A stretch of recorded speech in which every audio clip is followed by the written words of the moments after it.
Everybody, welcome back to the podcast. The nutritional guidelines women over 40 actually need is episode 6. And today we're talking about why we need more muscle, not more cardio. This is very important, and it's got to be a mindset shift that happens for people because women over 40 need more muscle, not more cardio, because after age 30, we start to decline our muscle mass every decade from 3 to 8%. And this has a meaningful negative impact on our total health, including our metabolism. Now, before anybody panics, so this is not me saying cardio is bad, right? Walking is wonderful. Cardiovascular health actually really matters, but movement matters tremendously. But for decades, women were taught that the primary way to lose weight was through burning calories, sweating more, eating less, and doing endless cardio. And many women spent years on treadmills, ellipticals, spin classes, boot camps, and exhausting workouts. I have been there while simultaneously under eating. And what happened? A lot of women became exhausted, inflamed, metabolically stressed, hormonally dysregulated, and frustrated because their body composition still was not improving long term.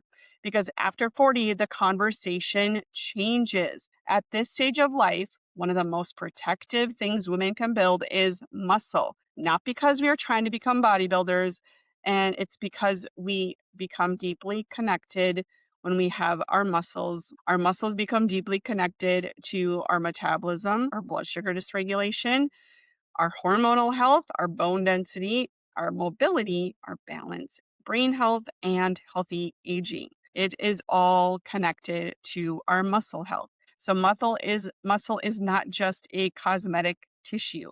It is a metabolically active tissue. And unfortunately, many women are unintentionally losing muscle every year after their 30s, like I mentioned before, especially during perimenopause and menopause. Hormonal changes can accelerate muscle loss if women are not intentionally preserving it. And here is the problem. Many women are still approaching fitness with a smaller at all costs mentality and mindset, meaning more cardio, less food, lighter and lighter eating, and trying to shrink the body instead of strengthen it. But what often happens is the body becomes softer, weaker, more fatigued, and metabolically resistant over time. Because a muscle influences metabolism tremendously, we need to understand what this means. Muscle helps improve your insulin sensitivity, your disposal of glucose from the carbohydrates you eat. It improves your resting metabolic rate. You will burn more calories just by surviving than when you have more muscle.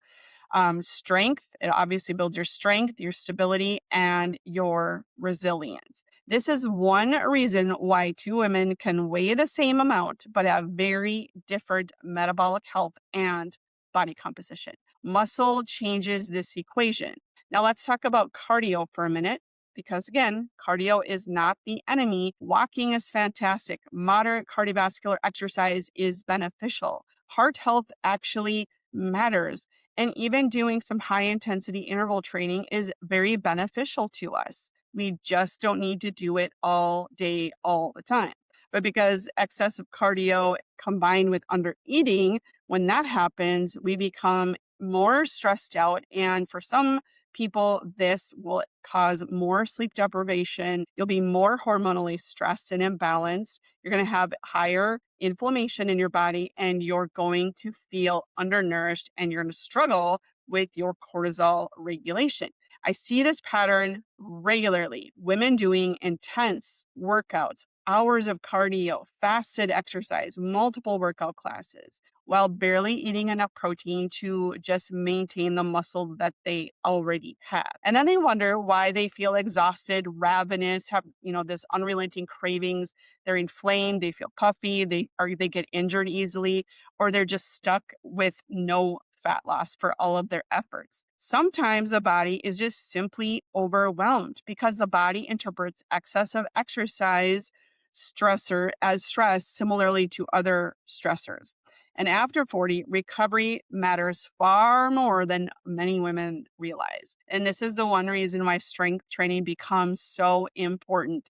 Strength training helps stimulate your muscle preservation and the growth. And that matters not just for aesthetics, but for longevity, your blood sugar, your bone health, joint support, your posture, metabolic flexibility, being able to go in and out of different sources of energy, and independence as we age. So it helps to improve your longevity. One of the biggest fears many women have is, I don't want to get bulky. And honestly, most women are dramatically underestimating how difficult it is to actually build large amounts of muscle. Women naturally have lower testosterone levels than men, and building significant muscle mass takes intentional training, aggressive overload, adequate nutrition, consistency, and time. And that has to be all dialed in. And what most women experience from strength training is improved body composition, better muscle tone, increased strength, improved energy, and better metabolic health.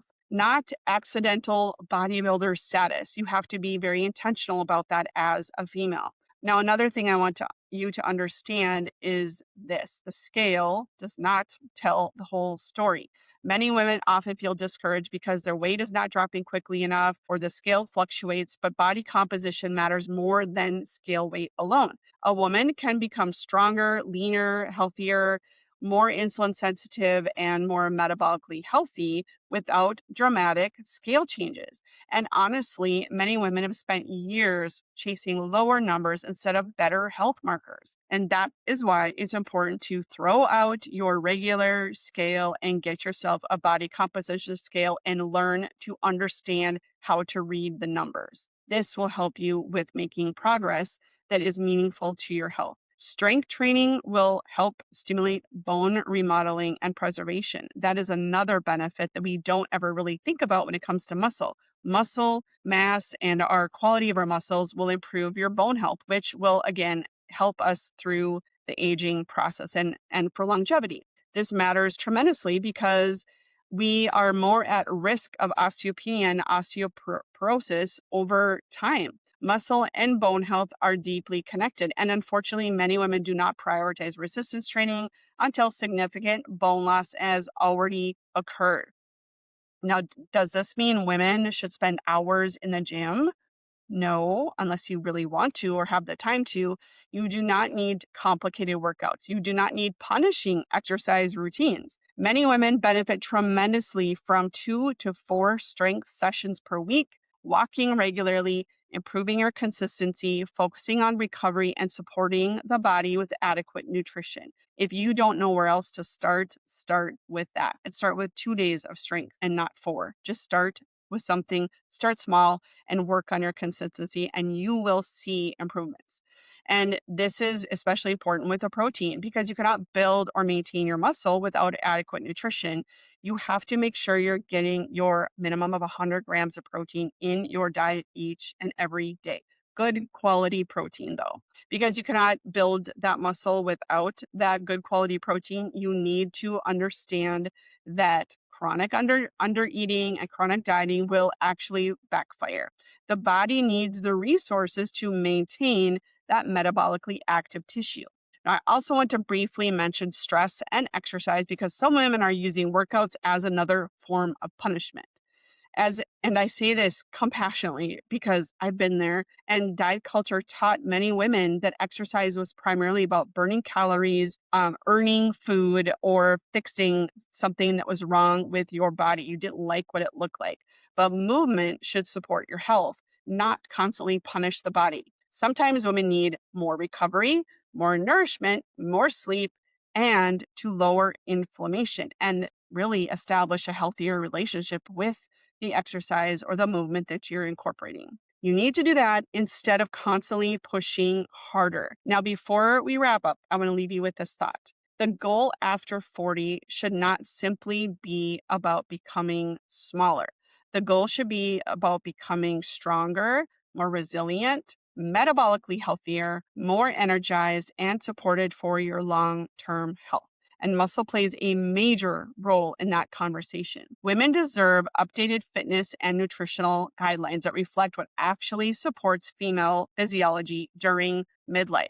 Thank you for listening to today's episode. If this episode resonated with you, share it with another woman who you think could benefit from this message, because I think there's so many women that are trapped in this outdated exercise advice and it no longer serves us. If you want more support around metabolism, body composition, hormones, and sustainable health strategies, check out the resources linked in the show notes. Now, next episode, we're going to be talking about the hormone guidelines nobody taught us, but now we are talking about it. So I will see you next time. Have a good day. Bye-bye.